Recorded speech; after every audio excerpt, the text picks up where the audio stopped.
vamos agora fazer esse exemplo que ele narra o seguinte: o vapor é acelerado da condição de 1 megapascal e 250 graus Celsius para 200 quilopascal por um bocal adiabático. Então, a gente sabe que a gente vai usar um bocal e ele está na condição de adiabático, não vai trocar calor entre sistema e vizinhança.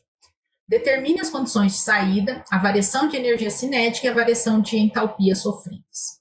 O que a gente quer, então? Eu quero as condições de saída desse fluido. Esse fluido é água, ele está na condição inicial de vapor, eu não sei a condição de saída dele. Eu quero a variação de entalpia nesse processo e quero a variação de energia cinética nesse processo. O que eu vou considerar? O volume de controle é um bocal, como foi dito. Talvez eu nem precisasse falar que era um bocal. Se eu falar que eu quero acelerar, né, e falar num processo adiabático, eu poderia considerar um bocal adiabático. Posso ter essa condição. Eu estou considerando que o regime é permanente, porque nada foi dito ali de que não está em regime permanente. A variação de energia potencial é desprezível. Não há trabalho de eixo no bocal. E o processo é adiabático. Eu não escrevi aqui, mas como ele já falou lá em cima, né, o calor é igual a zero. Vou fazer mais uma consideração que eu não tinha feito até o momento, que o processo é reversível. Por que eu vou fazer essa consideração? Porque se o processo é reversível e adiabático, ele é isentrópico. E isso vai ser bem importante para a gente resolver esse exercício. Mas eu posso fazer essa consideração quando eu posso falar que um processo é reversível ou não. Bem, vamos partir do pressuposto que o estado de reversibilidade é o estado de máxima eficiência. É o estado onde toda a energia vai ser aproveitada na intenção que eu quero. O máximo de energia possível vai ser aproveitado. Não vou ter perdas pelas irreversibilidades. Então, por mais que esse processo, depois a gente constate que ele não é reversível, eu posso, em cima dos dados que eu coleto para mostrar essa irreversibilidade, calcular a eficiência desse bocal, ou posso fazer um cálculo, olha, então ele está perdendo tanto de energia, porque no processo reversível ele seria dessa forma. Então, ele serve como parâmetro inicial. Eu não preciso sempre partir da consideração de irreversibilidade. Mesmo que o processo é irreversível, eu posso partir dessa condição para olhar a condição melhor possível e analisar em cima das outras condições. Então, eu sempre tenho que ter em mente isso. Mesmo que eu considere irreversível, eu não estou atestando que aquele processo é reversível. Eu estou dizendo, para aquele processo, se fosse reversível, a condição final seria essa. Se ele não for irreversível, eu tenho que ter noção do que vai acontecer. Nesse caso, a velocidade de saída seria menor, né? Porque o que eu quero é transformar entalpia em energia cinética. Se eu tenho uma perda de energia, se eu tenho processos de irreversibilidade, essa parte dessa entalpia vai ser gasta em outra coisa. Então, ela não vai conseguir ser atingida a velocidade. Tá? Então, nesse sentido, é bem importante que a gente entenda o que significa considerar um processo reversível e irreversível. Dito isso, eu tenho as condições para eu poder trabalhar. Eu tenho as condições de entrada, 1 megapascal, 250 graus Celsius, processo adiabático. E tem as condições de saída, que é uma única condição, 0,2 megapascal, 200 quilopascal. Em cima disso, vamos fazer nossos balanços. Só uma observação é importante antes do balanço. Nesse caso aqui, nós vamos tratar de fluidos em diferentes condições, como nós vamos observar ao longo da resolução. E para nós lembrarmos, essas figuras, essas imagens já foram tratadas lá na aula 1, mas nós vamos retomar que aqui a gente tem condição de líquido vapor, de vapor, e quando o vapor está acima da condição de saturação, da temperatura de saturação, a gente tem vapor superaquecido. Então, é disso que nós vamos tratar um pouco agora ao longo da resolução. Vamos lá. Então, os balanços. A gente começa com o balanço de massa, onde nós temos que a variação de massa com o tempo é zero, porque vai ser estado estacionário. A massa de entrada, a vazão mássica de entrada é igual a vazão mássica de saída, que vou chamar do único M. Eu não sei esse M. Eu não sei, diferente do exercício anterior, do exercício 1, onde ele dava a vazão, aqui eu não sei. O que eu posso fazer quando eu não tenho conhecimento dessa vazão? Eu posso usar uma base de cálculo de 1. porque eu daí atesto que para cada quilo por segundo, depende da base de cálculo que eu uso, tanto faz, mas para aquela condição de 1, eu tenho aqueles valores. Se eu tiver outra vazão, eu sei fazer a relação dessa vazão com a condição que eu quero, com os dados que eu tenho para isso. Então, fica muito simples. Então, eu faço a base de cálculo para 1 quilograma por segundo. E resolvo, então, eu tenho o valor dessa incógnita. Está resolvido. Mas não é isso que o exercício pediu. Ele não pediu qual era a vazão. Ele me perguntou qual era a variação de energia cinética e a variação de energia na forma de entalpia. Então, eu preciso do balanço de energia. Quando eu preciso do balanço de energia, eu tenho ele aqui. Pelas simplificações, eu tenho que variação de entalpia é menos variação de energia cinética, porque eu desprezei trabalho, desprezei calor, desprezei energia potencial e considerei estado estacionário, então esse termo foi a zero. E como a massa de entrada igual a massa de saída, também aqui ela acabou desaparecendo. Mas aqui, para achar o ΔH, eu preciso de H1 e H2.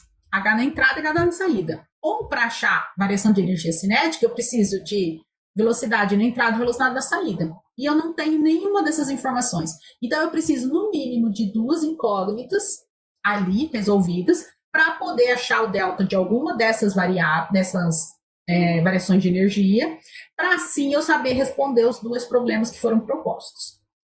Como eu não tenho, só tenho uma equação e tenho 2 variáveis que eu preciso resolver, eu preciso de mais equações. Essa equação, simplesmente, mesmo com a balanço de massa, não foi suficiente para resolver esse problema. Eu consigo fazer por meio da equação da continuidade, como a gente fez anteriormente? Nesse caso, não. Por que nesse caso não? Porque eu não sei a condição de saída. Como eu tenho só a pressão na saída, se vocês lembrarem, ele dá temperatura e pressão na entrada, são 1 megapascal e 250 graus na entrada, e só dá a condição de saída, 0,2 megapascal de saída. Como ele não deu outra condição, e a gente sabe, pela regra das fases de Gibbs, que para estabelecer o estado termodinâmico de uma substância pura, eu preciso de saber pelo menos 2 variáveis. Eu preciso de 2 condições para poder estabelecer o estado termodinâmico. E eu só sei uma. Então, eu não consigo saber qual é a densidade desse fluido, muito menos qual é a área desse bocal, e aí eu não consigo estabelecer qual vai ser a condição para usar a equação da continuidade, certo? Então, ficou mais complicado aqui, e eu vou precisar usar o balanço de entropia, que é o nosso próximo balanço. Vamos lembrar que o balanço de entropia é a variação de entropia com o tempo, pelo somatório das suas vazões de entrada e de saída, lembrando que entrada positivo, saída negativo, mais calor por temperatura, mais entropia de geração. Se a gente fizer as simplificações necessárias, a gente vai ver que o termo aqui vai a zero por ser estado estacionário, aqui não. Esse termo também vai a zero porque não tem transferência de calor nesse processo, a gente considerou adiabático, e a gente está considerando o processo reversível, então a entropia de geração também vai a zero. Portanto, o que a gente tem é que ΔS vai ser igual a zero. Então, olha só, se eu souber a entropia do início, eu sei a entropia do fim. Se eu souber a entropia do fim, agora eu tenho 2 variáveis para poder contextualizar qual é o estado final desse meu fluido. Eu sei a pressão de saída e agora eu saberei a entropia de saída. Com essas 2 informações, agora eu sou capaz de definir o estado termodinâmico. E como que a gente vai fazer, então, para achar a entropia no ponto 1? Bom, a entropia no ponto 1 é fácil. Por quê? Porque eu tenho as condições de temperatura e pressão que esse fluido estão. Então, eu consigo ir na tabela de vapor, com a condição dada, e obter o valor da entalpia e da entropia.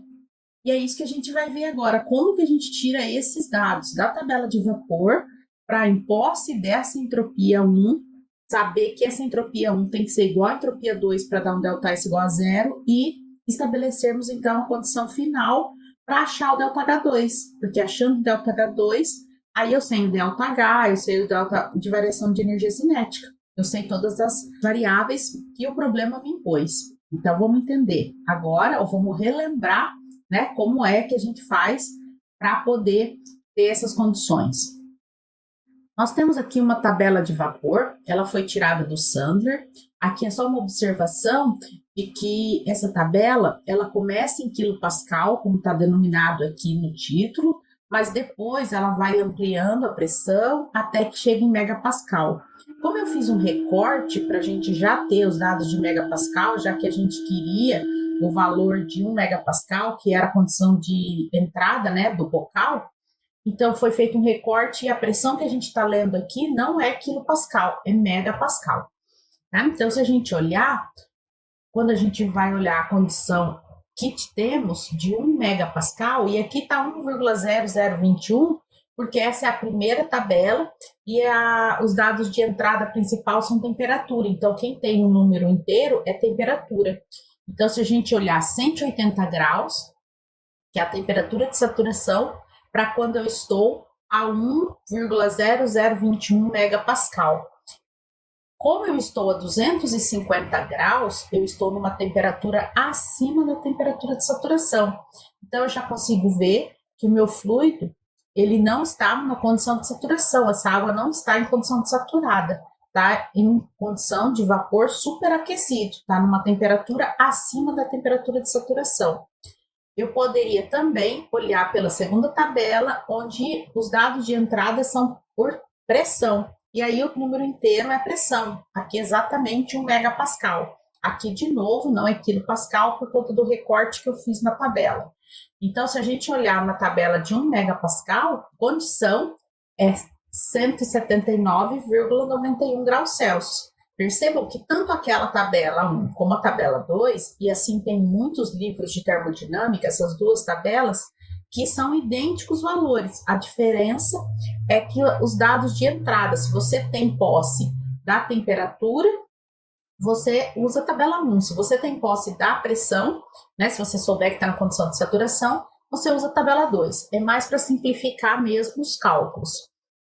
Então, a gente vê que realmente ele está numa temperatura acima da temperatura de saturação. Se eu quisesse ainda fazer uma outra análise em cima da temperatura mesmo, porque a temperatura a gente sabe que não é 179, 180, é 250 graus. A 250 graus, a pressão de saturação é 3,973 megapascal. Então, eu vejo que eu estou numa pressão abaixo da pressão de saturação, naquela condição de temperatura. Isso também me mostra que é um vapor superaquecido. Então, eu não posso tirar os dados desta tabela. Essa tabela me mostra dados de equilíbrio de fases líquido-vapor. E, no caso, eu não estou com equilíbrio líquido de fase, eu estou com vapor superaquecido. Então, eu preciso ir para outra tabela, a tabela 3, que ela vai mostrar um perfil um pouco diferente, né? Você vê que tem para cada pressão, vai ter condições de energia interna, de volume primeiro, de energia interna, de entalpia e de entropia. Esses dados tabelados para cada pressão, em cada temperatura. Ele é um pouco diferente da tabela que a gente estava olhando, porque aqui, por ser uma condição de equilíbrio de fases líquido-vapor, eu tenho condição de líquido, condição de vapor. E nas energias, eu tenho a condição de líquido, energia interna de líquido e energia interna de vapor. E nesse meio aqui é a energia para mudança de fase, é aquele calor latente que a gente aprendeu desde o ensino médio, aquele calor latente no sentido de volume constante, então é variação de energia interna, e se eu tiver pressão constante, calor latente se equiparando com a entalpia. Então, daqui que eu tiraria o valor de quanto de energia precisa da água a 100 graus Celsius, por exemplo, passar para vapor a 100 graus Celsius. Seria o valor dessa coluna. Mas nesse caso da tabela de vapor superaquecido, como eu não tenho mudança de fase, só tenho um estado físico, que é vapor, eu só tenho um dado de volume, de energia interna, de entalpia e de entropia. Então, se a gente olhar a 1 megapascal, que é o nosso interesse, a gente vai buscar pela temperatura de 250 graus e vai ver a entalpia aqui 2.942,8 e a pressão 6,9247. Esses são exatamente os dados que a gente colocou aqui. Então, agora eu sei qual é o valor da entropia no ponto 2. Entropia no ponto 2 vale também 6,9247. E agora, então, eu tenho os dados de pressão e de entropia na saída. Agora eu consigo estabelecer qual é essa condição. Só que quando eu olho, eu vou perceber na tabela lá de vapor que eu vou estar numa condição de líquido-vapor, e a gente já vai ver isso juntos. Se essa reação realmente está se essa relação realmente nos mostra que estamos no equilíbrio líquido-vapor, o que nós teremos é uma média ponderada da condição de líquido e de vapor. E é isso que essa equação mostra. É a condição de líquido pela entropia de líquido, mais a condição de vapor, né, a fração de vapor, pela entropia de vapor. Assim a gente consegue ver qual é a participação da entropia de cada um dos estados físicos na entropia final. E a gente vai chegar ao valor de 0,964. Ou seja, a qualidade desse vapor, a quantidade de vapor nessa mistura líquido-vapor é de 96,4%. Se nós olharmos nesse gráfico PV, a gente consegue perceber bem o que aconteceu com esse fluido pela sua passagem no bocal. Ele estava, então, numa condição de pressão de 1 megapascal. Se ele estivesse numa condição de saturação, ele estaria a 179,91 graus Celsius, mas como ele estava superaquecido, ele foi para isotermas mais elevadas, e aqui o ponto 1, 250 graus. Ao passar pelo bocal, ele perde pressão, que é essa a intenção do bocal, né, transformar essa energia na forma de energia cinética. Quando ele perdeu pressão, ele também perdeu tempo, ele teve uma diminuição da energia cinética e, portanto, uma diminuição da temperatura, até que ele chegou na temperatura de 120,23 graus Celsius. Isso numa pressão de 0,2 megapascal, que é a pressão de saturação e a temperatura de saturação, mas ele não estava com 100% de vapor, ele estava com 0,964, né? 0,964 de vapor. Então, ele está nessa condição onde ele quase que na sua totalidade é vapor, no envelope. Aqui nesse ponto seria 100% de vapor, aqui 100% de líquido. Então, ele está muito próximo de 100% de vapor. Foi isso que aconteceu com esse fluido nesse diagrama PV. E como que eu vou tirar esse dado? Vou ter certeza que essa condição dessa entropia, com essa pressão, me mostra um equilíbrio líquido-vapor. Vamos voltar então para a tabela de vapor. Agora nosso foco não é mais 1 megapascal, porque nós estamos na condição de saída, é 0,2 megapascal. Aqui também é mega, o mesmo caso que eu falei para vocês da tabela anterior. E eu vou e olho na entropia. Quando eu olho na entropia, a gente já falou que tem uns 3 valores: a entropia de líquido, a entropia de vapor e a entropia de mudança de fase. Se eu olhar a entropia de líquido, é 1,5. Se eu olhar a entropia do vapor, é 7,1. 6,9, que é o valor que a gente teve, é intermediário a 1,5 e 7,1. Então, com certeza, a entropia que eu estou apresentando no final, né, que esse fluido apresenta, é uma média ponderada dessas duas quantidades. Por isso que se fez a conta daquela forma de média ponderada e se faz sempre que for querer dados de equilíbrio líquido-vapor. Então, nós olharemos agora os dados de entropia de líquido e entropia de vapor e faremos o mesmo cálculo da mesma forma. Fração de líquido vezes a entalpia de líquido, mais fração de vapor vezes a entalpia de vapor. Lembrando que a fração de líquido mais a fração de vapor vai dar o inteiro. Então, eu sempre tenho que a fração de líquido mais a fração de vapor é igual a 1. Essa é uma equação que também é muito útil e sempre usamos. Quando fazemos essa conta, achamos a entalpia final. Tendo a entalpia final agora, com a entalpia inicial tirada da tabela de vapor, mais a entalpia final da tabela de vapor, eu consigo saber qual foi a variação de entalpia. Perceba que essa variação deu um valor negativo, e isso era esperado, né? Para um bocal, isso é esperado, uma vez que a variação de entalpia é a variação de energia cinética num sinal negativo. Então, quando eu estou apresentando que teve uma diminuição na energia final, na forma de energia de entalpia, eu estou mostrando que essa energia foi acrescida na parte de energia cinética. Ou seja, a energia cinética sendo positiva, a velocidade final é maior que a velocidade inicial. E é exatamente isso que o bocal, que a gente espera de um bocal. Se fosse um difusor, esse resultado teria que ser positivo para que a gente tivesse uma diminuição, uma desaceleração desse fluido. Então, é realmente o que a gente esperava, que o ΔH desse negativo e que para que a variação de energia cinética desse um valor positivo. E esses são os dados que o exercício nos pediu. A variação de energia cinética, a variação de entalpia e a temperatura de saída. É exatamente isso que ele pediu.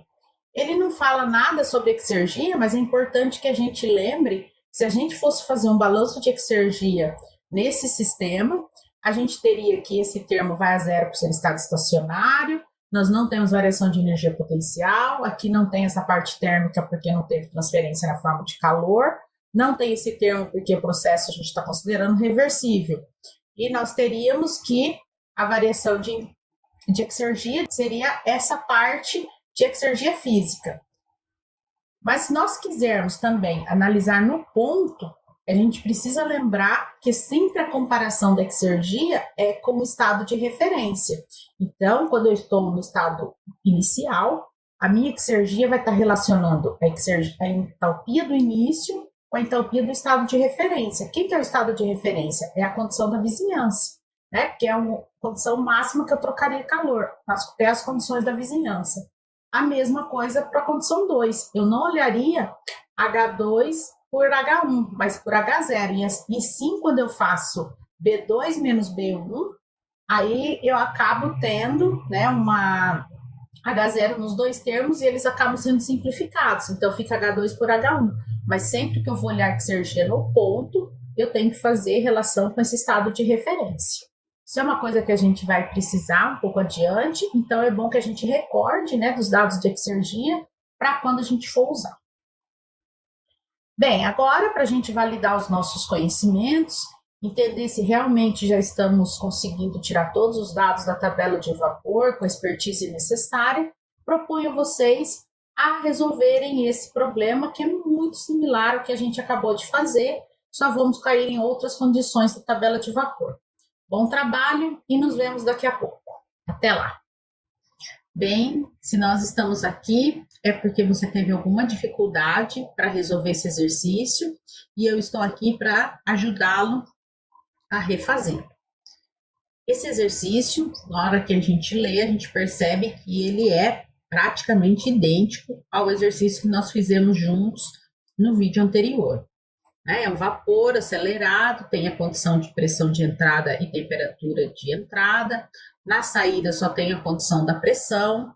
É um bocal adiabático e eu pergunto as mesmas coisas, a variação de energia cinética e a variação de entalpia sofrido. Então as condições são todas as mesmas, o que eu quero é tudo a mesma coisa, né? E vou fazer a mesma consideração, que o processo é adiabático e reversível e, portanto, isentrópico. Então, todas essas condições precisam ser tratadas da mesma forma, já que o exercício está modelado da mesma maneira. O que muda, então? Qual que pode ter sido a sua dificuldade que eu acredito que ocorreu? Quando nós vamos olhar na tabela de vapor, os dados de saída não estão nas tabelas de equilíbrio líquido-vapor, estão na tabela de vapor superaquecido. Você vai encontrar uma entropia no início de 1,6602, né, se você está na unidade inglesa, e vai achar isso na tabela de vapor superaquecido. Então, bom trabalho a você, espero sucesso. Até daqui a pouco, quando a gente volta com o exercício, tratando agora de gás ideal. Até lá!